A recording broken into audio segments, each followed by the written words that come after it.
আসসালামু আলাইকুম দর্শক বাচ্চাদেরকে একই খাবার রোজ দিনে দিলে বাচ্চারা কিন্তু খেতে চায় না। তাই বাচ্চাদের খাবারে নিয়ে আসা দরকার খাবারের ভিন্নতা।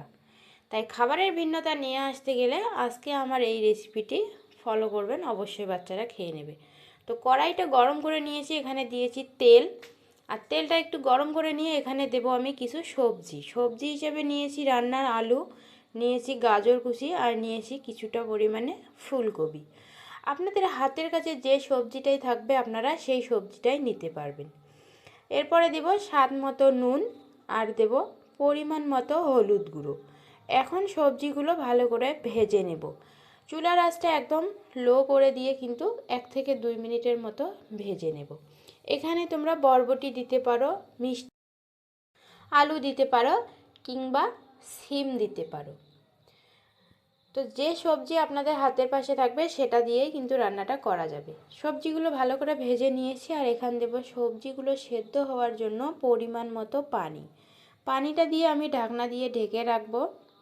যতক্ষণ না সবজি সেদ্ধ হয় ততক্ষণ ঢাকনা দিয়ে ঢেকে রেখেছি। এখন সবজিগুলো আমার সেদ্ধ হয়ে এসছে। এই পর্যায়ে আমি দেখিয়ে দিচ্ছি সবজি সেদ্ধ হয়ে এসেছে। এখন সবজিটা পুরো সাইডে রেখে মাঝখানটা ফাঁকা করে নিয়ে এখানে দেব আমি একটা মুরগির ডিম। দর্শক, এখানে তোমরা কোয়েল পাখির ডিমও ব্যবহার করতে পারো, তবে আমি মুরগির ডিমটা দিয়েছি। আর ডিমের উপরে দেব জিরে গুঁড়ো, 1 চিমটি পরিমাণে ভাজা জিরের গুঁড়ো ছিটিয়ে দিলাম। এখানে তোমাদের বেবি যদি একটু বেশি লবণ খেতে চায় একটু লবণও দিতে পারো। 1 বছরের নিচের বেবিদের ক্ষেত্রে কিন্তু লবণটা না দেওয়াই ভালো, যদি বাচ্চারা লবণ ছাড়া খাবার খেতে অভ্যস্ত থাকে তো তখন। তো এবার আমি সবজি আর ডিমগুলো ভালো করে ভেজে নেব। যতক্ষণ না শুকনো শুকনো হয়ে ভাজা হয় ততক্ষণ পর্যন্ত ভেজে নেব। তো দর্শক, আমি এই সবজি খিচুড়িটা যেরকমভাবে রান্না করেছি, আশা রাখছি বাচ্চারা কিন্তু খাবারের ভিন্নতা আনতে গেলে এই খাবারটা খাওয়াবেন, খুব সুন্দরভাবে তারা খেয়ে নেবে। এইভাবে আমি ভাজাগুলো করে নামিয়ে নিচ্ছি। এই খাবারটা বাচ্চাদেরকে তোমরা দুপুরেও প্রধান খাবার হিসাবে দিতে পারো, কিংবা রাতের প্রধান খাবার হিসাবেও দিতে পারো। সবজিগুলো নামিয়ে নিলাম। এখন এখানে দিয়ে দেব 1 টেবিল চামচ ঘি। ঘিটা গলে আসলে এখানে আমি দিয়ে দিব একটা ছোট এলাচ। এই এলাচটা দেওয়ার কারণে খাবারটা যতটাই টেস্টি হবে এবং ততটাই ফ্লেভার আসবে। তো এবার দেব অল্প পরিমাণে পেঁয়াজ কুচি। এখন তোমরা এখানে চাইলে হালকা একটু রসুন কুচিও দিতে পারো। 2 কোয়ার মতো যদি রসুন কুচি দেওয়া যায় তবুও কিন্তু খাবারটা ভালো লাগবে। আমি কিন্তু রসুন কুচি দিইনি। তবে এখানে আমি ভাত দিয়ে খাবারটা রেডি করছি। আমার বাড়িতে যে রান্নার ভাতটা রেডি হয়ে গেছে সেই ভাতটা দিয়ে খাবারটা বানাচ্ছি। তোমরা কিন্তু চাইলে এখানে ভাতের চাল দিয়ে খাবারটা বানাতে পারো। আমার হাতে সময় কম, তাই আমি ভাত দিয়ে রান্নাটা করছি। তো তোমরা এখানে পোলাওয়ের চাল দিয়েও কিন্তু খাবারটা করতে পারো। পোলাওয়ের চাল দিলে খাবারে যতটাই ভিন্নতা আসবে ততটাই বাচ্চা মজা করে খাবে।